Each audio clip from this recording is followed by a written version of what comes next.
प्यारे मेरे दोस्त बच्चों, मेरा प्रणाम स्वीकार करें। बच्चों, आज हम पढ़ने जा रहे हैं एक बड़ा इंपॉर्टेंट कंसेप्ट, हीट कैपेसिटी के बारे में। क्या बच्चों मैंने बोला? हीट कैपेसिटी के बारे में। क्या है बच्चों हीट कैपेसिटी? पहले इसको फील करते हैं।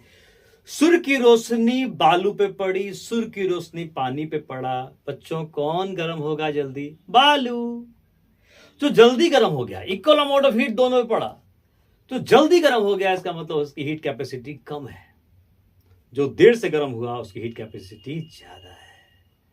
कोई आदमी ऐसा होता है ना, उसको बोलो बस रिएक्ट कर जाएगा तुरंत, उसकी हीट कैपेसिटी कम है, मतलब इमोशन कंट्रोल करने की शक्ति कम है। समझ रहे हो? एग्जाम्पल दे रहा हूं। और कोई आदमी को बोल रहे हो, कोई असर नहीं पड़ रहा, आराम से वो है, बोलते रहो। जैसे हमारे भगवान श्री कृष्ण थे, उनकी हीट कैपेसिटी मतलब इमोशन कंट्रोल करने की शक्ति बहुत ज्यादा थी, हंसते रहते थे। और देखो दुर्योधन कैसा था, तुरंत हिट कर जाता था। तो हीट कैपेसिटी, हीट को रखने की क्षमता पानी में ज्यादा होती है, इसलिए पानी को हम एज कूलेंट भी यूज करते हैं। हीट दिए, आराम से रखा हीट को, फिर टेम्परेचर धीरे धीरे बढ़ा। तो बालू बच्चों देखते हो तुरंत गर्म हो जाता है, पानी देर से गर्म होता है। समझ आई बात? ओके, अब इसको समझते हैं कि है क्या सर। आओ समझते हैं। तो कहता है कि C बराबर बच्चों आता है Q by delta T. Delta T Q का मतलब हीट हुआ, डेल्टा टी हुआ चेंज इन टेम्परेचर। अब खुद सोचो जरा, खुद से कॉमन सेंस, ये अगर सेम है, कांस्टेंट है, कोई दो सबस्टांस ले लो, हीट सेम ले लो। देखो डेल्टा टी जितना ज्यादा उतना ये कम, तो बालू तुरंत गर्म हो जाता है, बढ़ गया टेम्परेचर उसका बालू का। पानी देर से गर्म हुआ तो देखो बढ़ गया, ये कम। Delta T small, C is high, आ गया ना वही चीज। तो पानी का हीट कैपेसिटी ज्यादा, पानी का हीट कैपेसिटी ज्यादा और बालू का हीट कैपेसिटी कम, यही है। अब बच्चों देखो कि अगर मैंने डेल्टा टी बराबर 1 डिग्री सेल्सियस लूं या 1 केल्विन लूं, याद रखना बच्चों दोनों सेम ही है। डिफरेंस सेल्सियस केल्विन में सेम ही होता है, देख लो ना जरा। जैसे मान लो कि तुमने लिया 25 डिग्री सेल्सियस लिया, तो इसको क्या बोलोगे तुम? मतलब अगर T1 तुम ले लो ये, तो क्या बोलोगे केल्विन में? 298 केल्विन। और अगर T2 तुम ले लो 26 डिग्री सेल्सियस, तो आप क्या बोलोगे? 299 केल्विन। नहीं तो देखो डेल्टा टी देख के देखो, डेल्टा टी कितना आया? 1 डिग्री सेल्सियस। ये बच्चों कितना आया? 1 केल्विन। आई बात समझ में मेरे प्यारे बच्चों? तो देखो डिफरेंस जब भी लेते हैं सेल्सियस में केल्विन में, वन ही तो हुआ। याद रखो डेल्टा टी। अच्छा ठीक है, यहां तो समझ आई बात। अच्छा अब बच्चों इसको मैं मिटा दूं। अब मेरे को बताओ आप कि अगर मैंने डेल्टा टी का वैल्यू ये लिया, तो तुम बोल सकते हो ना कि सर इसका मतलब होगा कि C बराबर क्या हो जाएगा? Q। अब वही डिफिनेशन आता है, heat capacity is equal to heat required to raise a temperature of a system by 1 degree Celsius और 1 केल्विन। एक सिस्टम है जो अपना टेम्परेचर 1 डिग्री सेल्सियस या 1 केल्विन से बढ़ाना चाहता है, तो जो हीट वो एब्जॉर्ब करेगा, जो हीट उसको रिक्वायर्ड होगा उस चीज को करने के लिए, क्या करने के लिए?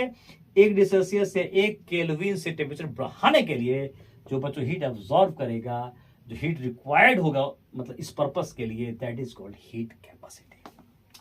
तो भाई बच्चों मैं लिख सकता हूं, उसका डिफिनेशन लिख सकता हूं आराम से कि क्या है। तो बोलोगे सर हीट कैपेसिटी जो है, हीट कैपेसिटी क्या है?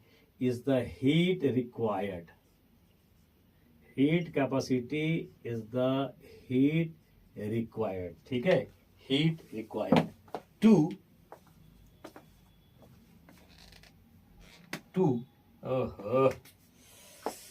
to raise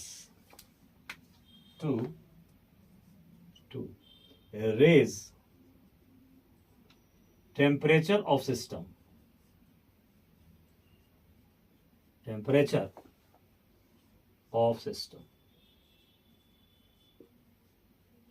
by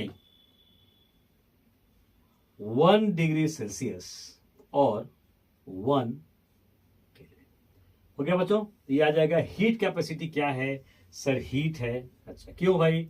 जरूरत है, क्यों? रेज बढ़ाना, किसका? सिस्टम का टेम्परेचर कितना से बच्चों, याद रखना 1 डिग्री सेल्सियस या 1 केल्विन से जब हम सिस्टम का टेम्परेचर बढ़ाते हैं तब जो सिस्टम एनर्जी जो हीट रिक्वायर करता है that is called heat capacity.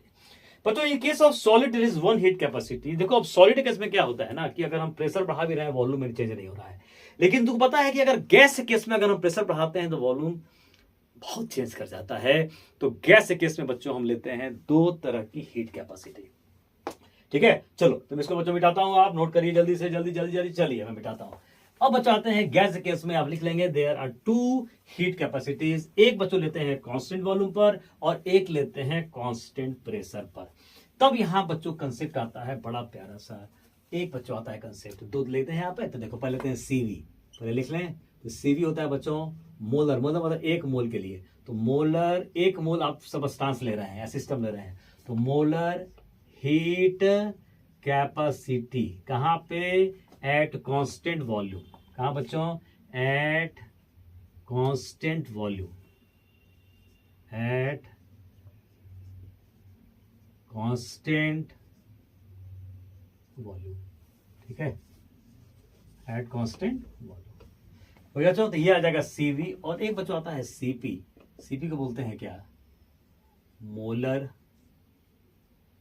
Heat, molar heat capacity eight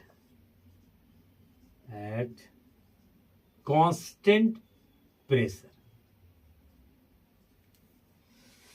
तो सीवी हो गया, तो molar capacity at constant volume, और सीवी हो जाएगा molar heat capacity at constant pressure. 2 बच्चों आ गए। देखो जो कांस्टेंट है यहां पे लिखते हैं, वॉल्यूम कांस्टेंट वॉल्यूम पर एक कांस्टेंट प्रेशर। ठीक है, अब बचा होता है कि सीवी सीवी कैसे निकाले। एकदम सिंपल है बच्चों, सी का पता है मतलब क्या था, सी का मतलब क्या था, क्यू बाई डेल्टा टी, यही था ना सी, और तो कुछ नहीं था बच्चों, यही से सी था हमारा। अब आइए हम बात करते हैं कि सीवी क्या होगा। अब तुमको बच्चों देखना है, आ तो रहा है, कोई दिक्कत तो बच्चों नहीं है।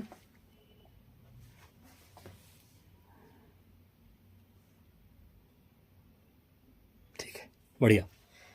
अब बच्चों आपको यह देखना है कि कांस्टेंट वॉल्यूम पर हमको हीट क्या चाहिए। देखो डेल्टा टी तो रहेगा ही, तुमको ये बच्चों देखना है कि कांस्टेंट क्या बोले, कांस्टेंट वॉल्यूम पर इस हीट का वैल्यू क्या होगा। तो बच्चों आपने पढ़ा था according to first law of thermodynamics, delta E क्या होता है, क्यू प्लस डब्ल्यू। अच्छा, कांस्टेंट वॉल्यूम पर डब्ल्यू 0 हो जाता है क्योंकि डेल्टा वी 0 हो जाता है। तब लिख सकते हैं ना कि सर कांस्टेंट वॉल्यूम पर एड कांस्टेंट वॉल्यूम W बराबर क्या होता है 0, चूंकि बच्चों डेल्टा V क्या हो जाता है 0 हो जाता है। तो Q क्या आया, देखो कांस्टेंट वॉल्यूम पर, तो Q बराबर क्या आया, Q बराबर क्या आ जाएगा डेल्टा E। तो कांस्टेंट वॉल्यूम पर कांस्टेंट वॉल्यूम बात कर रहे हैं, इस Q का वैल्यू किसका, डेल्टा E के बराबर आ गया। तो पुट कर सकते हैं Q बराबर कितना, डेल्टा E। समझे बच्चों, आई बात समझ में, डेल्टा E, और ये क्या आएगा डेल्टा T। ये देखना है ना कि कांस्टेंट वॉल्यूम पर इस हीट का वैल्यू क्या होगा। आ गया बच्चों। तो अब बताओ मेरे को, ये 1 मोल के लिए था, तो आप लिख सकते हो ना कि सर डेल्टा ई बराबर आ जाएगा सीवी डेल्टा टी, ये किसके लिए, 1 मोल गैस के लिए, फॉर 1 मोल ऑफ गैस। बच्चों अगर n मोल ले लें तो क्या हो जाएगा, तो आप बोलोगे सर n डेल्टा ई बराबर क्या हो जाएगा, n मोल्स के लिए हो जाएगा n सीवी डेल्टा टी। किसके लिए हो जाएगा बच्चों, ये हो जाएगा हमारा n मोल्स ऑफ गैस के लिए। किसके लिए, n मोल्स ऑफ गैस के लिए। अब बच्चों देखो डेल्टा टी 0, तो डेल्टा ई भी क्या हो जाएगा, 0 हो जाएगा। तो क्लियर है, अगर प्रोसेस एस्थर्मल होता है तो डेल्टा ई 0 हो जाता है। पहले पढ़ चुके हो, फिर पढ़ा दिया कि अगर बच्चों यहाँ पर डेल्टा टी बराबर 0, देन मेरे प्यारे बच्चों डेल्टा ई भी क्या हो जाता है, 0 हो जाता है। तो अगर डेल्टा टी 0 तो डेल्टा ई भी क्या हो जाता है, 0 हो जाता है। मजा आ गया, मजा आ गया। तो सीख लिया कंसेप्ट कि अगर प्रोसेस आइसोथर्मल होगा, डेल्टा टी 0 का मतलब क्या, प्रोसेस आइसोथर्मल, तो डेल्टा ई बच्चों क्या हो जाता है, 0 हो जाता है। अब यही काम करेंगे कांस्टेंट प्रेशर पर। क्या जल्दी बच्चों नोट करो, जल्दी जल्दी, fast fast fast fast note करो, जल्दी नो, जल्दी जल्दी जल्दी जल्दी जल्दी, चलो बताता हूं। अब बच्चों देखना है कि कांस्टेंट प्रेशर पर क्या होगा, what will happen to Q, constant pressure पर क्या होगा। वेरी गुड, आइए देखते हैं जरा जल्दी बच्चों, जल्दी जल्दी प्यारे बच्चों मेरे, जल्दी जल्दी देखें। आइए अब मेरे को बताइए, कि कांस्टेंट प्रेशर पर क्या होगा। देखो सीपी की बात करना है। अब बताओ अगेन, डेल्टा ई बराबर क्या होता है, Q plus W. Now expansion हो रहा है तो डब्ल्यू किस टू क्या हो जाएगा, माइनस पी डेल्टा वी, क्योंकि टेम्परेचर बढ़ा रहे हो तो गैस एक्सपेंड करेगी। तो बच्चों डब्ल्यू क्या हो जाएगा, माइनस पी डेल्टा वी। तो डेल्टा ई बराबर क्या हो जाएगा, Q minus P delta we. तो क्यू क्या हो जाएगा बच्चों, delta E plus P delta we. बच्चों टर्म पढ़े थे क्या पहले, यस सर, डेल्टा एच के बराबर तो था ये। आ गया बच्चा। तो जब कांस्टेंट प्रेशर पर क्यू का वैल्यू क्या है, डेल्टा एच बराबर आ गया। हमको सी क्या चाहिए, व्हाट इज सी, सी क्या चाह, क्यू बाई डेल्टा टी था बच्चों। तो क्यू का वैल्यू क्या आ जाएगा, डेल्टा एच। अब आई क्या आ जाएगा, डेल्टा टी। आई बात समझ में मेरे प्यारे बच्चों। तो अब बताओ डेल्टा एच बराबर आ जाएगा सीपी इंटू डेल्टा टी। सही है, एक मोल गैस के लिए। Very good. For 1 mole of gas, एक के लिए। अगर मैं n मोल लूं तो क्या हो जाएगा, n into CP into delta T. किसके लिए आ जाए, for n moles of gas. अब फिर से बोलो, अगर डेल्टा टी जीरो तो भी जीरो हो जाएगा। यस सर, बहुत बढ़िया बच्चों। तो व्हेन डेल्टा टी बराबर जीरो तो डेल्टा एच भी क्या हो जाएगा, जीरो। तो आइसोथर्मल प्रोसेस के लिए मेरे प्यारे बच्चों delta E and delta H दोनों क्या हो जाते हैं, जीरो हो जाते हैं। आई बात समझ में, बिल्कुल समझ में आई बच्चों। एक और याद रखना कि सी बराबर क्यू बाई डेल्टा टी होता है, ठीक है। तो अगर प्रोसेस, देखो गैस के लिए बता रहा हूं, अगर प्रोसेस आइसोथर्मल होता है तो ये जीरो, तो सी हो जाएगा इन्फिनिटी। और अगर एडियाबैटिक होता है तो क्यू जीरो, तो सी क्या हो जाएगा, जीरो हो जाएगा। मतलब गैस के लिए जो तुम्हारा सी का वैल्यू है वो जीरो से इन्फिनिटी तक हो सकता है, नहीं समझे। डेल्टा टी देखो ना, जीरो हो जाएगा तो सी इन्फिनिटी हो जाएगा। प्रोसेस आइसोथर्मल, तो आइसोथर्मल प्रोसेस के लिए हीट कैपेसिटी क्या हो जाएगी, इन्फिनिटी। और एडियाबैटिक के लिए क्यू जीरो होता है तो सी भी जीरो हो जाएगा। एडियाबैटिक के लिए क्या हो जाएगा, सी जीरो हो जाएगा। मतलब जीरो से इन्फिनिटी वेरी कर सकता है फॉर गैस। गैस यूनिक है यार अपने आप में, क्या बोलूं मैं। हो गया बच्चों, यहां तक कहानी खत्म। यहां तक चलो, सीपी भी समझ में आ गया, सीबी समझ में आ गया, सीबी समझ में आ गया। बढ़िया से बच्चों, बहुत बढ़िया। चलिए आगे बढ़ते हैं फटाफट प्यारे बच्चों, आगे बढ़ते हैं और फिर पढ़ते हैं कि सर सीपी माइनस सीवी में क्या रिलेशन होगा। बच्चों साफ आ रहा है, कोई दिक्कत तो नहीं, कोई दिक्कत तो नहीं है, बहुत बढ़िया। चलिए अब बच्चों मेरे को बताओ कि सीपी माइनस सीवी में क्या रिलेशन होगा। मुझे बताओ बच्चों कि सीपी क्या था, तो सीपी माइनस सीवी बराबर, तो डेल्टा एच टी तो हम 1 ले रहे थे ना, डेल्टा टी 1 केल्विन, तो हम लिख सकते हैं delta H minus delta E. Delta T क्या है, डेल्टा ई हम यही नहीं ले रहे हैं, डेल्टा टी कितना ले रहे हैं, 1 के लिए, डिफिनीशन वही किए थे लोग। अब बताओ तो CP minus CV, delta H बराबर क्या होता है, अरे सर डेल्टा ई प्लस, अभी तो बताए थे, यही तो होता है बच्चों। कट गया, ये क्या आ जाएगा, तो सीपी माइनस सीवी क्या आ जाएगा, पी डेल्टा वी आ गया। बहुत बढ़िया बच्चों, इतना इंपॉर्टेंट क्वेश्चन देखो आ जाएगा कि molar heat capacity at constant pressure and minus molar heat capacity at constant volume किसके बराबर, पी डेल्टा वी के बराबर। अच्छा बच्चों, एक मोल के लिए पीवी क्या होता है, बोलोगे sir PV equal to RT. Very good बच्चों। अब बताओ कि अगर मैंने इस टेम्परेचर में 1 केल्विन से चेंज किया, बढ़ा दिया, तो वॉल्यूम बढ़ेगा कितना से, वी प्लस डेल्टा वी से बढ़ जाएगा, ये सर नो। अबे गैस एक्सपेंड करेगा ना, वी से हल्का सा चेंज, डेल्टा वी हो गया, डेल्टा वी यहां से यहां चेंज कर गया, देखो डेल्टा वी, जब टी में 1 केल्विन का मैंने चेंज किया। बच्चों तो सॉल्व करो, तो ये हो जाएगा पीवी, ये हो जाएगा पी डेल्टा वी, ये हो जाएगा आर टी और ये हो जाएगा आर। यहां बच्चों करो, घटा दो इसको, दिस माइनस दिस, ये हो जाएगा PV plus P delta V minus PV बराबर हो जाएगा R T plus R minus R T. बच्चों कट गया, अरे सर कट गया, वाह। तो क्या आ जाएगा, अरे पी डेल्टा वी आर के बराबर आ गया, बहुत बढ़िया बच्चों। क्या आ जाएगा, सीपी माइनस सीवी किसके बराबर, आर के बराबर। वाह वाह वाह। तो देख लो बच्चों, दोनों इंपॉर्टेंट रिलेशन है, सीपी माइनस सीवी किसके बराबर, आर के बराबर। ठीक है, चलिए मिटा दे बच्चों, बहुत बढ़िया। चलो जल्दी जल्दी करते जाओ, टू द पॉइंट कंटेंट बताता रहता हूँ, आप इसको 3-4 बार बच्चों लिख लीजिएगा, बढ़िया समझ आ जाएगा। अब बच्चों बताओ, एक नया विषय बताता हूं, सीवी। बच्चों सीवी और डिग्री ऑफ फ्रीडम में, डिग्री ऑफ फ्रीडम याद है बच्चों, बता दो लास्ट क्लास में, मजेदार कंसेप्ट जरूर पढ़ लीजिएगा बढ़िया से अगर इस वीडियो को देख रहे हैं तो। सी बच्चों आता है FR/2, सीवी क्या आता है FR/2। अब चलो निकालते हैं सीपी एंड सीवी मोनोटॉमिक के लिए, डाई के लिए, पॉली के लिए, जल्दी जल्दी निकालते हैं, चलो बताओ। तो फॉर मोनोएटॉमिक गैस बच्चों, मोनोएटॉमिक गैस के लिए एफ क्या था, अरे 3 था सर, याद आ रहा है ना बच्चों। तो मोनोएटॉमिक गैस के लिए एफ कितना था, 3। डिग्री ऑफ फ्रीडम पढ़ लेना, डिग्री ऑफ फ्रीडम इसके पहले मैंने इस वीडियो को दे दिया है, ठीक है ना। मोनोएटॉमिक डाला degree of freedom by SK Choubey sir, तो आ जाएगा, तो हो जाएगा एफ पुट करो तो सीवी कितना हो जाएगा सर 3R/2। अच्छा वेरी गुड बच्चों। सीपी क्या आता है, तो सीपी माइनस सीवी क्या आ जाए, आर के बराबर।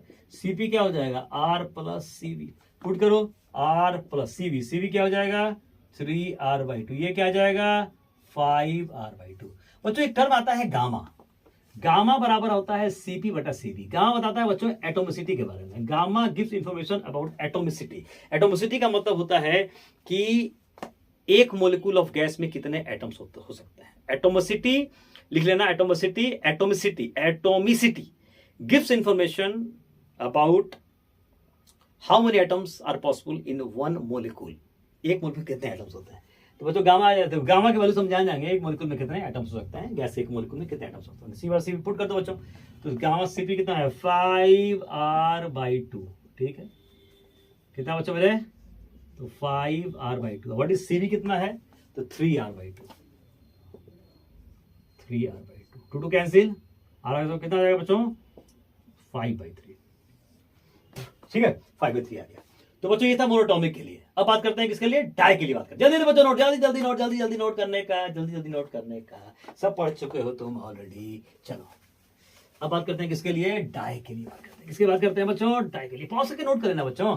चलो अब बात करते हैं diatomic gas, for diatomic gas. अब कितना बच्चों एफ याद है, यस बहुत बढ़िया बच्चा, जिसने बोला 5 बहुत बढ़िया। नाउ सीवी क्या हो जाएगा 5R/2। सीपी क्या होता है, R प्लस सीवी होता है, R प्लस 5R/2, ये क्या हो जाएगा 7R/2। अब बताइए गामा क्या होता है, सर गामा होता है CP/CV। अच्छा ठीक है, अब बच्चों क्या हो जाएगा सर 7R/2 बाई 5R/2। अच्छा ठीक है, 2 कैंसिल करिए, कितना बच्चों 7/5, ये आ जाएगा, सही है ना।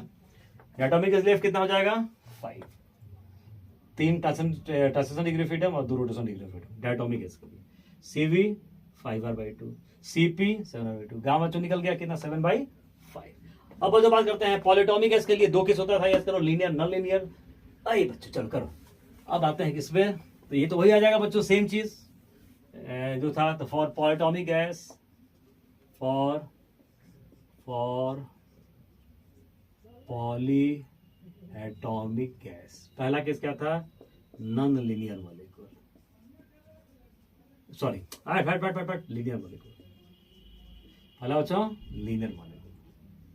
सेमी कंसेप्ट था ये वाला। गामा कितना हो जाएगा, एफ कितना हो जाएगा जल्दी बताओ 5। अगेन सीवी कितना हो जाएगा FR/2, FR का मतलब 5R/2।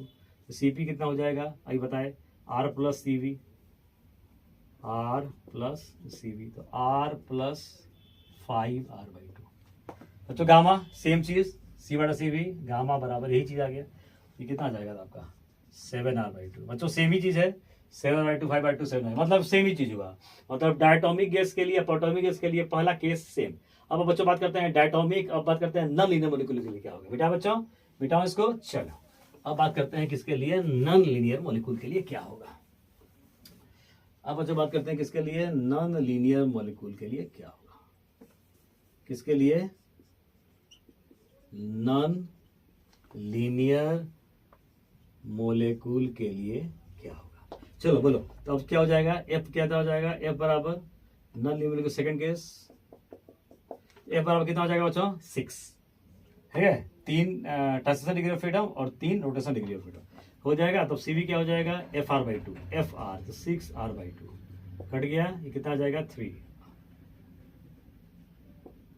कितना आ जाएगा 3। सीवी बच्चों कितना आ जाएगा R plus CV, R plus CV, R plus 3R, R plus 3R कितना आ जाएगा बच्चों 4R। गामा कितना हो जाएगा जल्दी से बता दो, गामा बराबर C बटा CV आ गया, CV बाई CV आ जाएगा, ये बच्चों आ जाएगा 4R/3R, ये बच्चों हो जाएगा 4/3।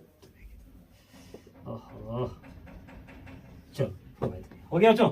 तो दो सारा केस मैंने निकाल दिया। गामा का वैल्यू, गामा क्या बताता है गैस एक मोलिक्यूल में कितने एटम हो सकते हैं, gamma can tell about this. देख लो अगर गामा का वैल्यू, ये जनरली बच्चों केस बहुत रेयर पूछता है, मेनली मोनोटॉमिक एंड डायटोमिक के लिए ही ज्यादा चांसेस है क्वेश्चन पूछने के। चलिए अब बच्चों बात करते हैं मिटाओ